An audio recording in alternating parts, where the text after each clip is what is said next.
Good day, ma'am and classmates.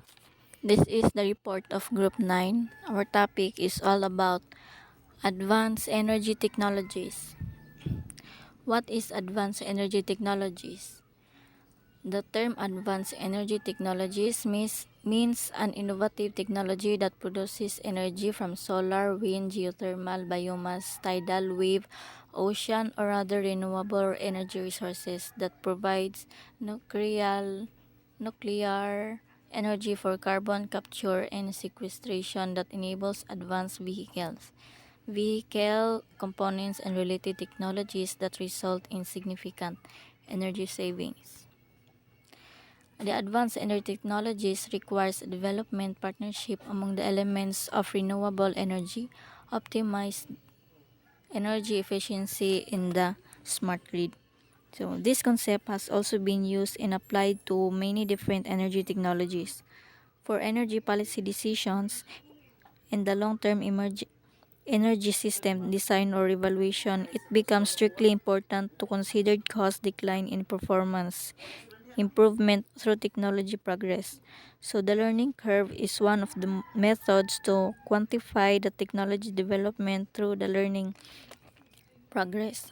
For example, the forecast of the future price of fuel cell vehicles with the technology learning and evaluation of the impacts of learning curve on CO2 reduction as the result of penetration of renewable energy such as solar, wind, and fuel cell are typical applications of learning. Thermal energy storage or TESS is considered an advanced energy technology. So, the use of this system has been attracting decreasing interest in several thermal applications. So, this is the most economical storage technology for building, heating, cooling, and air conditioning applications. In general, this can reduce the time or rate mismatch between energy supply and energy demand, thereby playing a vital role to improve energy management. This use can lead to saving of premium fuels and makes a system more cost effective by reducing waste energy. So this can improve the performance of thermal system by smoothing loads and increasing reliability. Therefore, these systems are becoming increasingly important in many utility systems.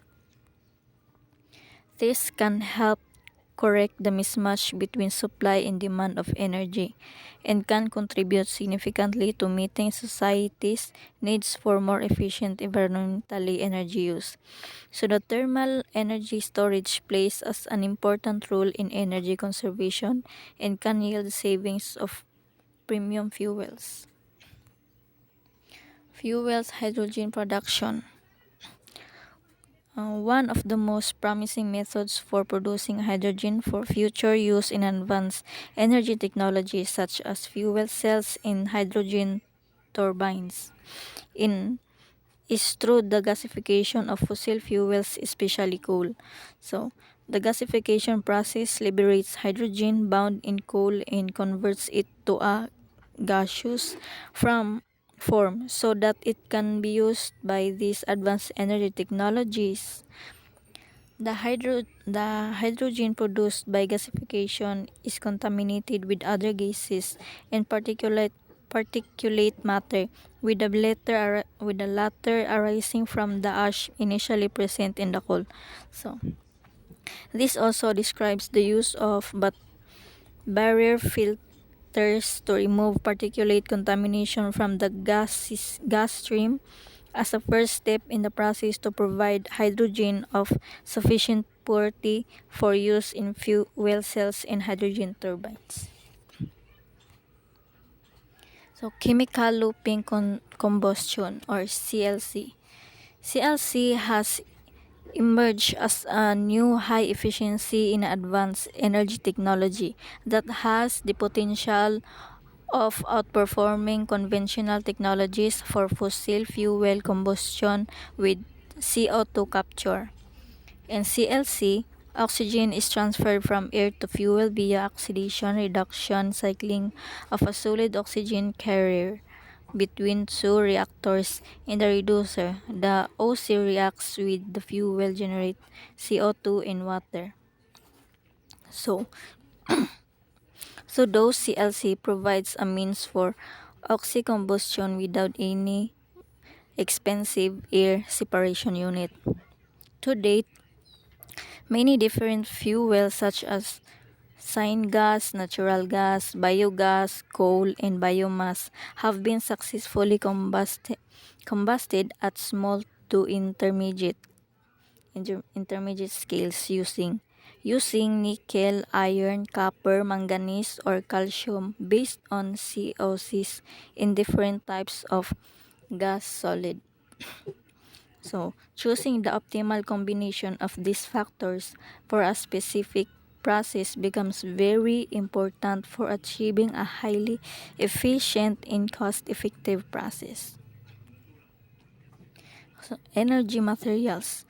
Among the many challenges that we are faced today, energy has a critical priority to meet the strategic energy objectives of a clean, safe, affordable, reliable, and environmentally responsible, sustainable energy system of advanced energy technologies. So, energy materials examines the status of various conventional and novel materials from 6 core approaches as well as the research development, demonstration, and deployment opportunities to advance them. So, basically, without continuous innovation in advanced materials, it would not be possible to increase the performance, to reduce the cost, and extend lifetime of future energy technologies. Solar module, wind turbines, blades, batteries used to store energy all rely upon advanced materials.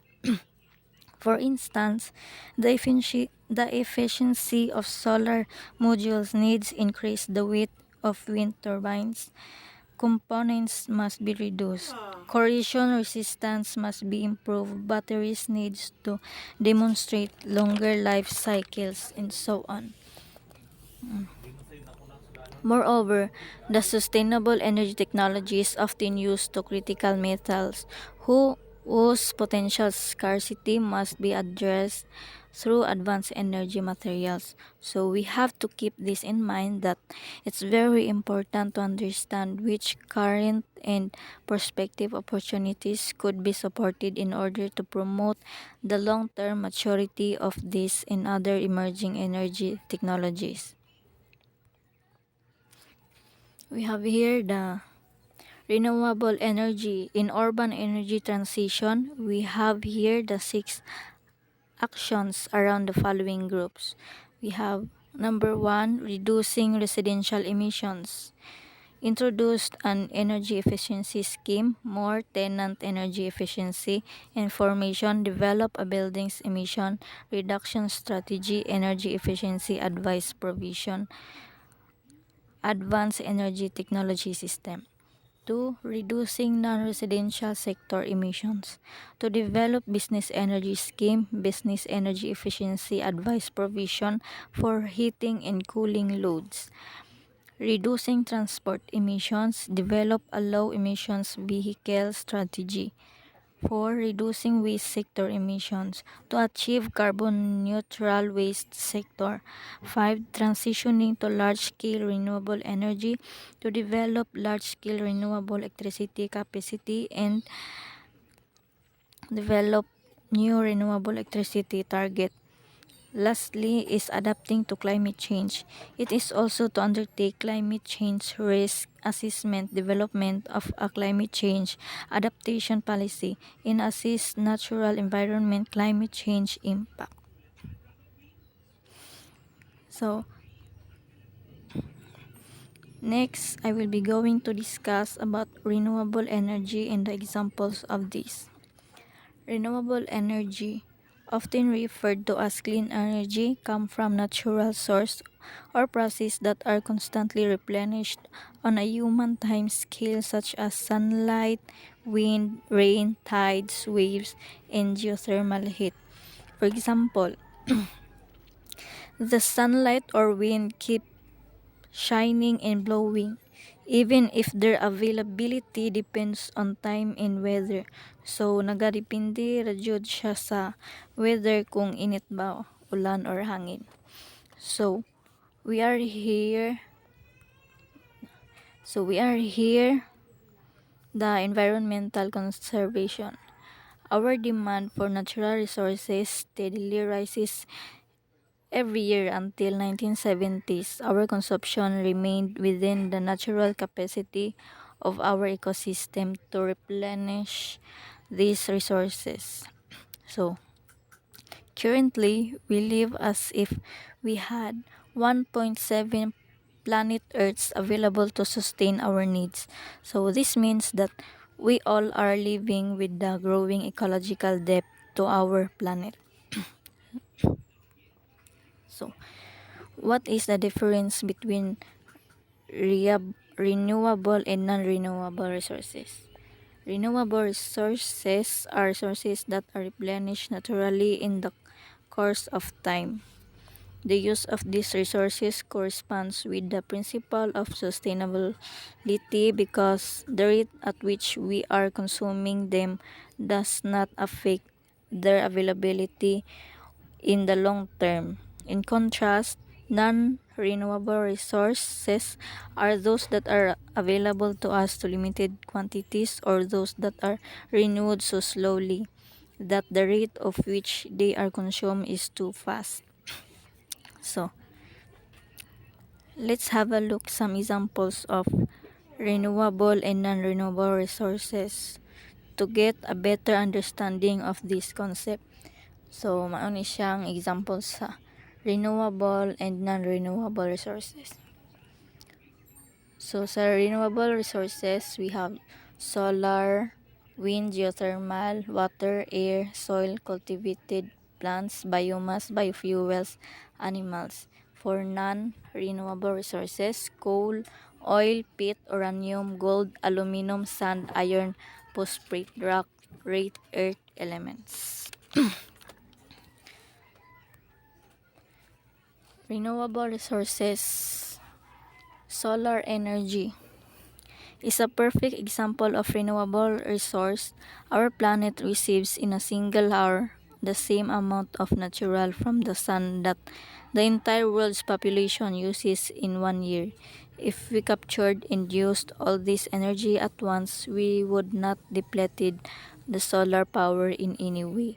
So, ang sunlight daw is nagapadayog hatag og energy sa atong solar para naatay suga sa atong mga panimalay. Even kita nga mga tao pod is kailangan pod og init para naatay energy. Pero dili pod ka nang sige painit kay masunburn tana. So, therefore, this resource is inexhaustible to our consumption rates. Wind energy. Wind energy was amongst the first resources harvested by us to improve our livelihoods. Wind pushed our sailboats and helped mills to grid grains or pump water. So, wala gid kay nagapay attention ani kay sa pipila ka mga adlaw muhangin siya pero naagi adlaw nga dili. So, bisan kinsa wala gyud nahuna nga nahutdan na taghangin kay tungod wala na yung nagapay attention ani. In principle, wind is just air that moves from high pressure to low pressure areas. The different pressure created in response to changing temperature of the Earth's surface, which is affected by the amount of sunshine the areas receives. So, this means that we can use wind as a source of energy for as long as the sun is shining on our planet without having to worry about over consuming the resource. Geothermal energy. The temperature of the Earth's inner core is 5,430 degrees Celsius, and it is the hottest part of our planet. This heat is constantly radiating outward, making its way through the outer core all the way to the Earth's surface. So, this phenomena is also referred to as geothermal activity. Once it reaches the surface, we can witness that this proof of geothermal activity in the form of hot springs, geysers, volcanic lava flows, or steam vents.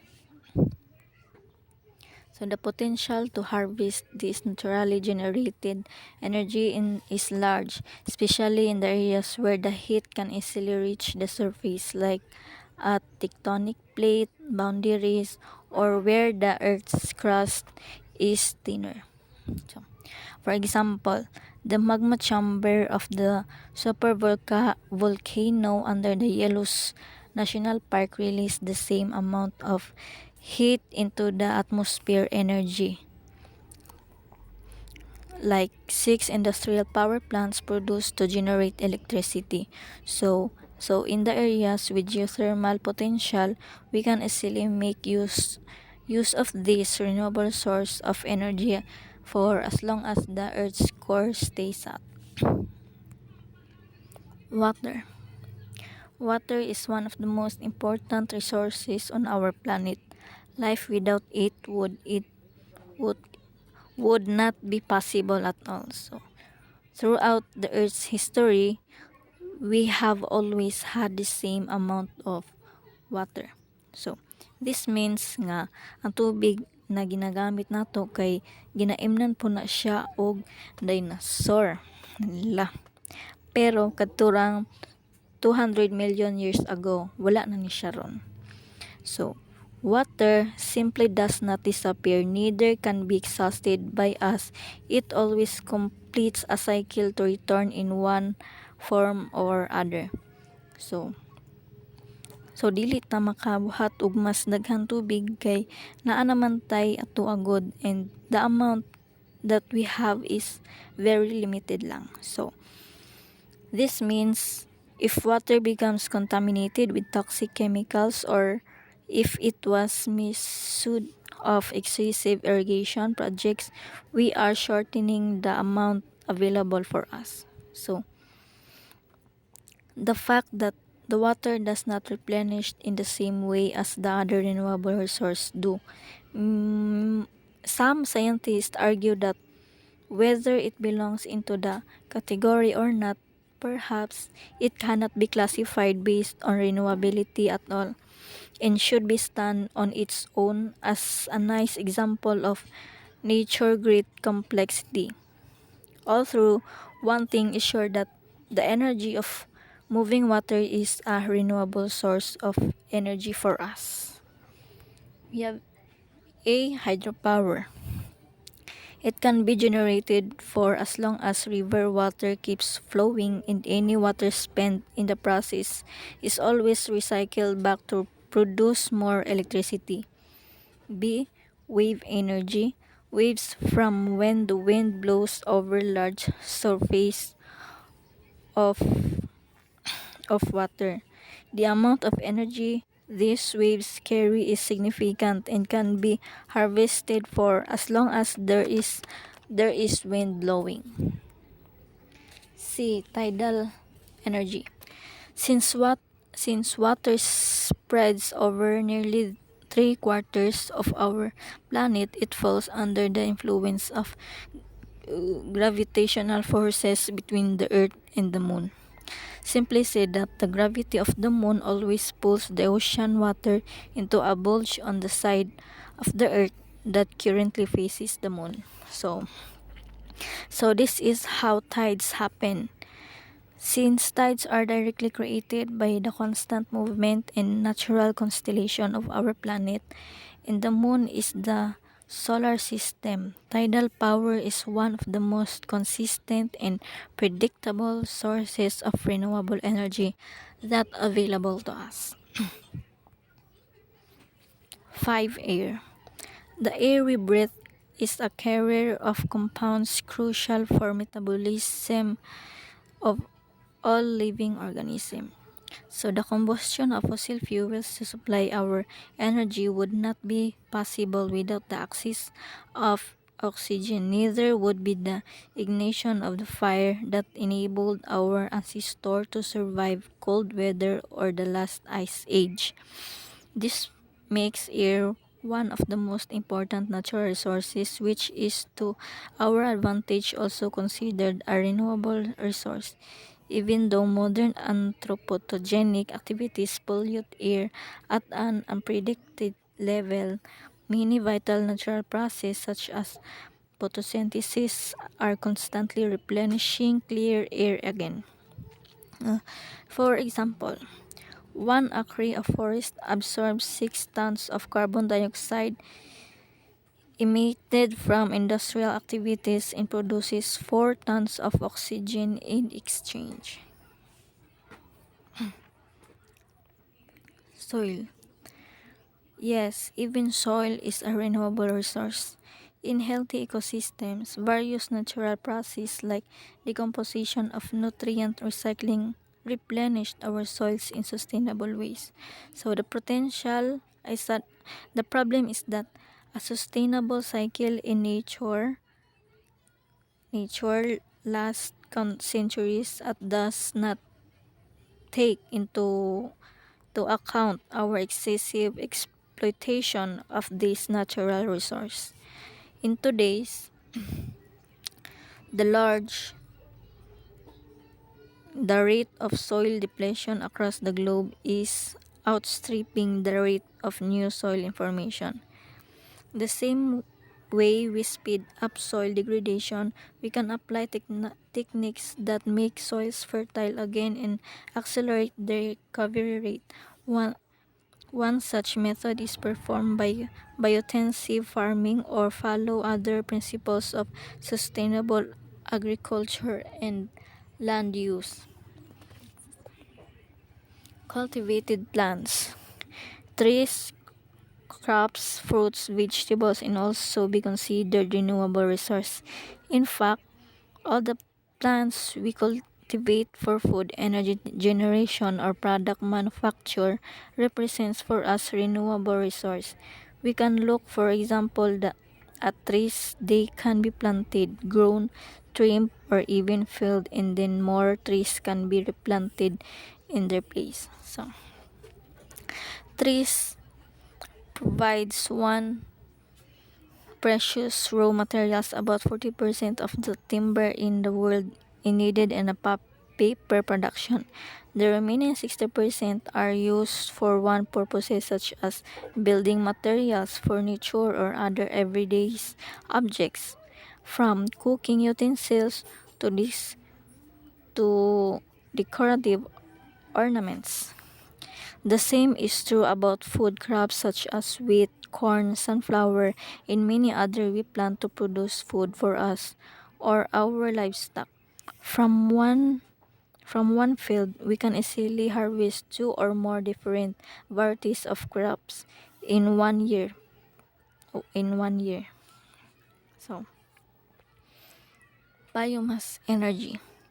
Biomass energy has been used by us throughout our history, mainly for cooking and warming our homes. With fire, it is the energy released from burning plants and animal-based organic materials such as manure. Biomass is a renewable resource for the same reason as food crops are. We are simply regrow once harvested plants or collect more manure from our livestock every day. For example, a hybrid species of a poplar tree is one of the most grown trees for biomass production in the United States. It can reach 30 feet in just 5 years, and it harvested in maximum 7 years cycle. So, when harvested, the trees do not have to be replanted from seedling again. So, new shoots start to grow from the stumps that remain behind, repeating the cycle right from the beginning. Biofuels. Biomass can be also used to fuel that means of transport by transforming into biofuels. Biofuel is a term that refers to a number of liquid fuels produced from biomass using biological process. The two most common types of biofuels are ethanol and biodiesel. Ethanol is usually derived from sugarcane and cornstarch, while biodiesel is produced from vegetable oils, palm oils, or animal fat. Animals. The animals we breed and manage their populations to get some products from them represent a renewable resource as well. Naturally, first species cross everyone's mind in livestock rear the meat, milk, and eggs. We feed our heads, reproduce them, control their health, and decide which species will be slaughtered. Through their management, we are constantly replenishing their numbers to obtain resources needed to maintain our quality of life. In the category of renewable resources can be even populations of farm fish or half-wild animals such as caribou or peasants, whose population are controlled by us, even though they seemingly live in the wild. So we have here the non-renewable resources. One is coal. Coal is one of the most used fossil fuels. It has formed more than 300 million years ago in swamps covered by water. Later swamps dried up and organic material in different stages of decay got buried underneath multiple layers of soil. So, coal is non-renewable,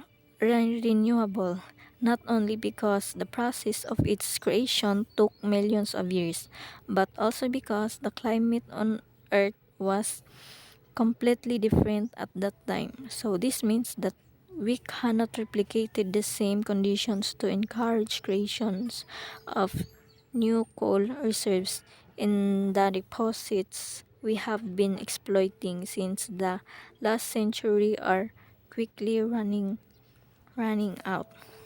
To predict how much coal is left in the world is not an easy task because of the many factors that we need to take into account. One of them is, for example, the increase in demand of many fast-growing economies such as China or the United States. Oil. Oil is probably one of the most well-known as non-renewable resource alongside with the coal. It is a liquid fossil fuel made up of fossilized animals. Thousands of years ago, when extremely oil from the ground, it comes out in form of black crude oil. Crude oil is refined into different products that we are used on daily basis such as gasoline, diesel, fuel, or heating oil.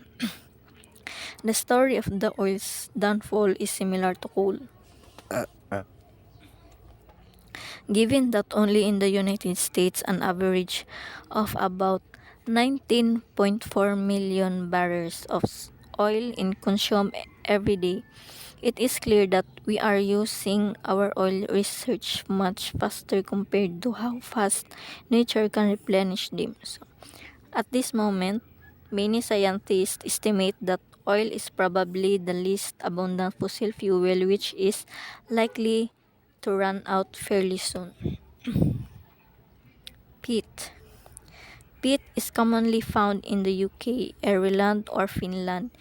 Is a soft organic material consisting of partially decayed plant matter together with deposit minerals. Peat can be dried out and used as a fuel, but it is also an important raw materials in horticulture and for potting. Some peat industry representatives and academics believe that peat is a slowly renewable resource, but in reality, peat bog takes thousands and thousands of years to form. So, if one considers the rate at which peat is being used either for energy or as a growing medium, then it is evident that it is not a renewable resource. Peat bogs are considered such the important parts of our ecosystem that in most countries they are protected or considered conservation areas.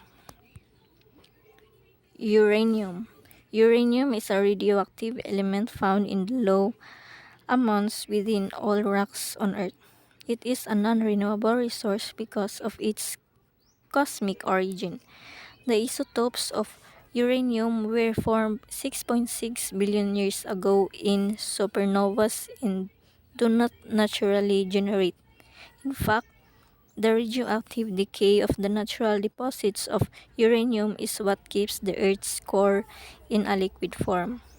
So, nuclear power plants used only one isotope of uranium for fuel because its atoms are easily split apart. In today's consumption rate, where the nuclear energy makes about 11% of energy source. Worldwide, the Nuclear Energy Agency estimate that we have around 200 years supply of uranium to run our reactors, and after that, this resource is likely to run out. Gold, the internal symbol of wealth and power. This yellow shining metal has enchanted many great rules in the history and gave reasons to countless crimes, as if people have always known that there is something special about this precious metal. So, it was created from the collisions of neutron stars when our solar system was formed. Knowing the cosmic origin of gold offers probably a good enough explanation why this resource is not renewable. So our history is using gold reaches as far as the rule of Egyptian pharaohs, some 3,400 years BC, followed by many periods of extensive exploitation of the resource, like the famous gold rush in 1850s. Even today, around 2,700 tons of new gold are mined every year. So, it is a great conductor of electricity needed for the manufacture of cell phones, computers, and other high-tech devices. Gold is widely used in the medicine as well. So, besides being a part of various treatments such as tuberculosis or arthritis, it has been lately tested as a possible cure to cancer. Gold. Aluminum. Aluminum is the key resource for meeting a lot of our societal needs, from packaging to making parts of automobile or railway cars. Aluminum is a very versatile material. Even though aluminum is the most abundant metal on Earth and one of the most common elements in the universe, it is still considered a non-renewable resource as it does not get replenished on its own, like for example timber does. So, unlike sa gold, ang aluminum is ginastart na gamit in the late 19th century, but it did not take as long to catch up with exploiting this resource. According to statistic, the demand for aluminum is known 1,000 times just in the span of 2 years between 2013 and 2015. The positive news is that the aluminum industry keeps booming, so do the recycling programs to our advantage, aluminum can be fully recycled, which enables us to use this resource repeatedly and more efficiently. Sand, being the third most used natural resource after air and water, sand is an essential material to sustain our way of life. But unlike sa air and water, sand is a non-renewable resource. In the nature, sand is made of different minerals in rocks, sediments that are broken into tiny fragments after being battered by the elements for thousands of years. Nowadays, 40 billion metric tons metric tons of sand and gravel are extended every year for the construction industry, glass manufacturing, and other uses such as land reclamation or oil exploration. In fact, nearly all built structures contain sand in some form. So, every houses, large shopping mall, or paved road is made with concrete. This is a mixture of gravel, sand, cement, and water. Iron. Theory suggests that most of the Earth's core is composed of iron. This metal can be also found in the composition of the sun and star, so we can say that it is a common element in the universe. But from the perspective of our source, iron belongs to the category of non-renewable resource because it does not get naturally replenished. Throughout the history, we have made the diverse objects from iron, including swords, dishes, or other daily used items. Even these days, 90% of metal entering our refineries is iron. For example, iron is used to make stainless steel. We are all familiar with stainless steel. So, currently, as skeleton, iron also represents one of the main building blocks in the construction industry. Overall, iron is an abundant resource resource of on Earth and on rare occasions. Some more even falls from the sky as numerous geologists document that iron is a common element in meteorites. In fact, some of the first iron artifacts from the old Egypt and made of meteoritic iron. Phosphate rock. So, as a name suggests, phosphate rock is a main source of phosphorus. Phosphorus is the key of nutrient in agriculture. Without phosphorus, plants cannot grow as this essential nutrient promotes root formation, seed development, and has an irreplaceable role in photosynthesis. Phosphate fertilizer has been supplying phosphorus to our crops, which are grown on farm soils for decades. More than 85% of phosphorus rock mined every year is used to mainly manufacture fertilized, and the remaining 15% are transformed in livestock feed, supplement, or into other compounds.